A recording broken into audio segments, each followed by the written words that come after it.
Hello students. आप जब second class, third class, fourth class में थे तो आपने चैप्टर पढ़ा था cell structure and its function, और इसकी जो डेफिनेशन थी वो आपके मन मस्तिष्क पटल पर अंकित हो चुकी थी, ब्रेन में इम्प्रिंट हो चुकी थी। Cell structural and functional unit of life. अब आप बड़े हुए, सेवंथ एट्थ क्लास में आए और आप लोगों ने पढ़ा सेल से बनते हैं टिश्यू, टिश्यू से ऑर्गन, ऑर्गन से ऑर्गन सिस्टम, और ऑर्गन सिस्टम से बनता है इंडिविजुअल। ये ऑर्गन सिस्टम्स अलग अलग होते हैं, जैसे nervous system, respiratory system, circulatory system, digestive system, excretory system. ये ऑर्गन से बने होते हैं अलग अलग, जैसे brain, lungs, heart, stomach, kidney. NCERT 11th के अंदर एक लाइन लिखी हुई है, our heart consist of all 4 types of tissues, epithelial, connective, muscular and neural. इस सेशन के अंदर हम लोग बात करने जा रहे हैं structural organisation in animals, animal tissue की। टिश्यू ये क्या होता है, कितने टाइप के टिश्यू होते हैं, क्या ये यूनिसेलर ऑर्गेनिजम्स, मल्टीसेलर ऑर्गेनिजम्स सभी के अंदर होते हैं? आइए बात करते हैं, शुरू करते हैं। जो यूनिसेलर ऑर्गेनिजम्स होते हैं, सारी यूनिसेलर ऑर्गेनिजम्स कौन से होते हैं? यूनिसेलुलर ऑर्गेनिजम्स ऐसे organisms which are made up of single cell, ऐसे ऑर्गेनिजम्स जो सिंगल सेल से बने हुए हैं। In unicellular organisms all functions like digestion, respiration, circulation, excretion, reproduction, these all activities are performed by single cell. ये diagram आप लोगों ने बचपन से देखा है, बनाया भी है। एमीबा कार्बन डाइऑक्साइड बाहर निकाल देता है, ऑक्सीजन अंदर ले लेता है इसके बॉडी सरफेस से, हो गया इसके अंदर रेस्पिरेशन। एक्सक्रीट कर देता है बॉडी सरफेस से अमोनिया, हो गया सिंगल सेल से एक्सक्रीशन। फूड अपने अंदर लिया और एक ही सेल के अंदर हो गया डाइजेशन। ऐसे ही एक जो सिंगल सेल होता है ये 2 में डिवाइड हो जाता है, 2 से 4 बनते हैं, 4 से 8, 8 से 16, 16 से 32, ऐसे ये मल्टीप्लाई होते चले जाते हैं, डिवाइड होते चले जाते हैं। तो reproduction is also perform by single cell. लेकिन क्या मल्टी सेलुलर एनिमल्स के अंदर भी ऐसा होता है? Multicellular organisms which are made up of many cells. एक डेफिनेशन जो बचपन से आपने पढ़ी टिश्यू की, tissue is a group of cells. पढ़ा था कि नहीं पढ़ा था? अरे पढ़ा था। Tissue is a group of cells. लेकिन इस डेफिनेशन को थोड़ा सा हम लोग एलोबरेट करते हैं, आइए। In multicellular animals a group of similar cells along with their intercellular substances perform a specific function, such an organization is called tissue. Example के लिए यहां पर लिया हुआ है हाइड्रा। हाइड्रा में सेल से टिश्यू बन जाते हैं, लेकिन टिश्यू से ऑर्गन नहीं बनते। इसके अंदर देखा जाता है tissue level of organisation. Tissues, tissue के अंदर जो सेल्स होते हैं इनका स्ट्रक्चर डिसिमिलर हो सकता है, इनके फंक्शंस भी डिसिमिलर हो सकते हैं, लेकिन ध्यान रखें कि इनका जो ओरिजिन होता है वो बिल्कुल सेम होता है। बेस्ट एग्जांपल लेते हैं हम लोग ब्लड। ब्लड हम लोग जानते हैं blood is a red coloured fluid connective tissue. जानते हैं ना सब, blood is a red coloured fluid connective tissue. अब ब्लड के काफी सारे कंपोनेंट होते हैं। इसके अंदर होते हैं आरबीसी, यहां पर देखे जाते हैं ब्लड प्लेटलेट्स, और यहां पर देखे जाते हैं डब्ल्यूबीसी।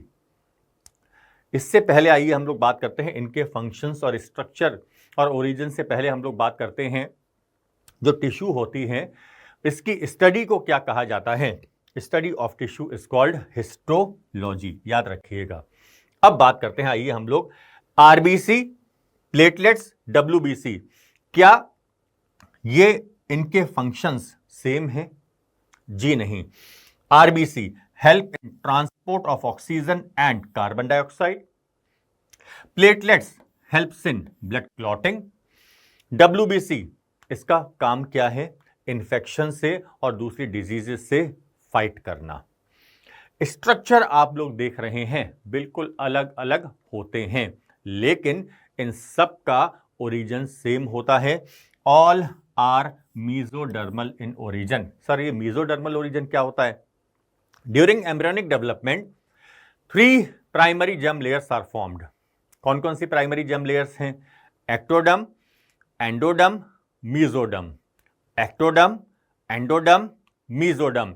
ये जो जर्म लेयर्स होती हैं इनसे अलग अलग अलग अलग टिश्यूज बनते हैं। इसमें से जो ब्लड है ये मीजोडर्मल ओरिजिन का होता है, यानी कि मीजोडर्म से बनता है। अब देखें ब्लड के ये जो कंपोनेंट्स हैं RBC, WBC, ब्लड प्लेटलेट्स, इनका स्ट्रक्चर और फंक्शन तो अलग अलग हो गया, हम लोगों ने देखा ही था, लेकिन इनका ओरिजिन सेम है। All are mesodermal in origin. ये जो सेल्स होते हैं इनसे बनते हैं टिश्यू, टिश्यू से बनते हैं ऑर्गन, ऑर्गन से बनते हैं ऑर्गन सिस्टम। जितने भी कॉम्प्लेक्स ऑर्गेनिजम्स होते हैं, हम लोग भी तो कॉम्प्लेक्स ऑर्गेनिजम्स हैं, इनके अंदर 4 बेसिक टाइप के टिश्यू होते हैं। ये जो टिश्यूज होते हैं, these tissues are organised in specific proportions and pattern to form organs like stomach, lungs, heart and kidney. When 2 or more organs perform a common function by their physical or and chemical interaction, they together form organ system, जैसे digestive system, respiratory system, circulatory system, excretory system, nervous system, reproductive system. These all are organ systems जो organs से मिलकर बने होते हैं। Cells, tissues, organs, organ system, ये अपना अपना अपना अपना फंक्शन करते रहते हैं। यहां पर देखा जाता है डिवीजन ऑफ लेबर, काम का विभाजन देखा जाता है। जैसे किडनी का फंक्शन क्या है? एक्सक्रीशन। फेफड़ों का, लंग्स का फंक्शन क्या है? रेस्पिरेशन। ऐसे ही आंखें, ये भी ऑर्गन है, काम क्या है इनका? विजन। कान हमारे, ईयर, इसका फंक्शन क्या हुआ? हियरिंग। ये क्या हुआ? डिवीजन ऑफ लेबर ही तो हुआ। डाइजेस्टिव सिस्टम ये बना होता है mouth, buccal cavity, pharynx, oesophagus, stomach, intestine, liver, gall bladder, pancreas, सब डाइजेस्टिव सिस्टम के अंदर आते हैं। रेस्पिरेटरी सिस्टम की बात करें, ये नाक में ये जो 2 छेद नजर आ रहे हैं ये हैं external nostrils.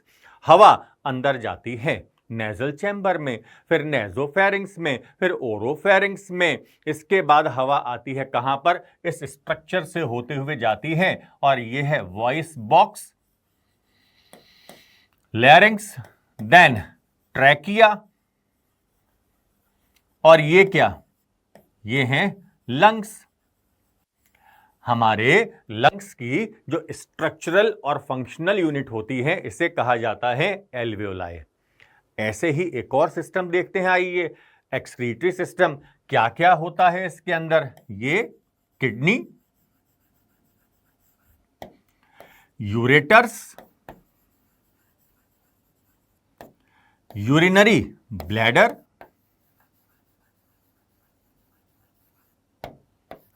Urinary bladder open हो जाता है यूरेथ्रा के अंदर, और ये यूरेथ्रा।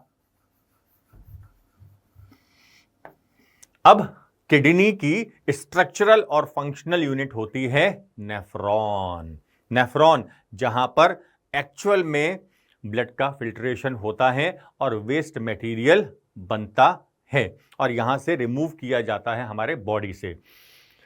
एक क्वेश्चन करते हैं, आइए। Study of tissue is called histology, herpetology, chondrology, osteology. Correct answer histology. एक और क्वेश्चन करते हैं, which of the following is an incorrect statement from the following? In unicellular organisms all functions like digestion, respiration and reproduction are performed by a single cell. Correct है। RBC transport carbon dioxide and oxygen, also correct. हमें क्या ढूंढना है? हमें ढूंढना है incorrect. WBC helps in blood clotting, ना ना ना। WBC यहां पर क्या होना चाहिए? यहां पर होना चाहिए प्लेटलेट्स।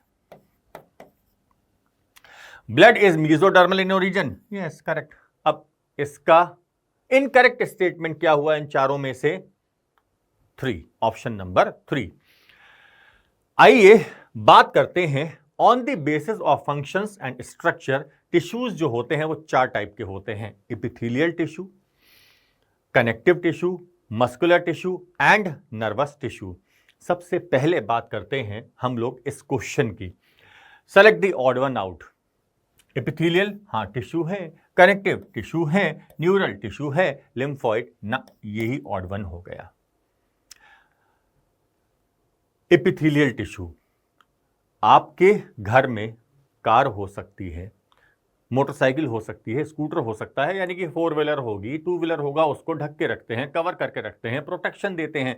ऐसे ही ये जो टिश्यू होता है ये कवरिंग और प्रोटेक्टिव टिश्यू होता है, हमारे बॉडी के ऑर्गन्स को प्रोटेक्ट करने का काम करता है। ये देखें ये, अब ये क्या है? ये है ईसोफेगस। इस ईसोफेगस को बाहर ब्लू कलर की जो लाइन कवर कर रही है ये क्या है? ये है एपिथेलियम टिश्यू, ये है एपिथेलियल टिश्यू। ऐसे ही यहां पर देख सकते हैं ये है स्टमक। स्टमक के चारों तरफ ये क्या? ये है एपिथेलियल टिश्यू। तो ये कवरिंग बनाने का काम कर रहा है, प्रोटेक्शन देने का काम कर रहा है। कनेक्टिव टिश्यू, किसी ने कहा था नाम में क्या रखा है, लेकिन बायोलॉजी में नाम में ही सब कुछ रखा है। To connect various parts of body. Connective tissue एक और फंक्शन है सहारा देने का। It provide support to the body. जैसा कि आप लोग देख सकते हैं बोन्स और कार्टिलेज हमारे बॉडी को सहारा देने का काम करते हैं। ब्लड अभी तो पढ़ा था, यह है fluid connective tissue, red coloured fluid connective tissue, help in transport of substances in body. Then एक क्वेश्चन करते हैं, आइए, which of the following is a function of connective tissue? Transport of gases, yes. To connect various parts of body, yes. Both 1 and 2, yes. क्या ये होगा? जी नहीं। ये किसका फंक्शन है?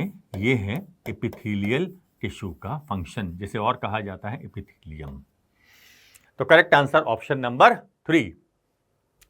ये बच्चा भागता हुआ सा, एक टिश्यू कनेक्टिव टिश्यू में बोन्स एंड कार्टिलेज, ये जब मसल्स इनके साथ जुड़ जाती हैं ना, तो ये दौड़ने में, भागने में, स्विमिंग करने में, उड़ने में मदद करता है, यानी कि बॉडी के मूवमेंट में हेल्प करता है। Muscular tissue helps in movement and locomotion by contraction and relaxation. Sir इतना सारा पढ़ लिया, याद कैसे रखेंगे? ब्रेन है हम लोगों के पास में। अब ब्रेन में भी क्या है? ब्रेन का जो स्ट्रक्चरल और फंक्शनल यूनिट है ये क्या है? ये है nervous tissue. Nervous tissue, neuron generate and conduct nerve impulses in the body. आपने बचपन से न्यूरॉन का डायग्राम बनाया है, आइए जरा समझते हैं ये क्या है, बस केवल लेवलिंग करेंगे। ये है साइटोन और यहां से लेकर यहां तक ये क्या है? ये है एक्सॉन। एक क्वेश्चन करते हैं, आइए, which of the following tissue is responsible for generation and conduction of nerve impulses in body? अभी जस्ट पहले किया था, nervous tissue, muscular tissue, connective tissue, lymphoid tissue. Correct answer क्या? Nervous tissue, option number 1। एक और question, condition necessary for formation of organ system, presence of all 4 basic types of tissue, chemical interaction, physical interaction, all of these. Correct answer all of these. आइए जितना अभी तक हम लोगों ने पढ़ा उसको समराइज करते हैं। Tissue, a group of similar cells along with intercellular substances perform a specific function, such an organization is called tissue. In a tissue, cells may be dissimilar in structure and function, but they are always similar in origin. Tissues. Types. Epithelial tissue helps in covering and protection. Muscular tissue helps in movement and locomotion by contraction and relaxation. Connective tissue to connect various parts of the body, provide support to the body. And nervous tissue to generate and conduct nerve impulses in the body. तो students, इस session में हम लोगों ने tissue की definition को पढ़ा और टाइप्स ऑफ टिश्यूज को पढ़ा. Thank you.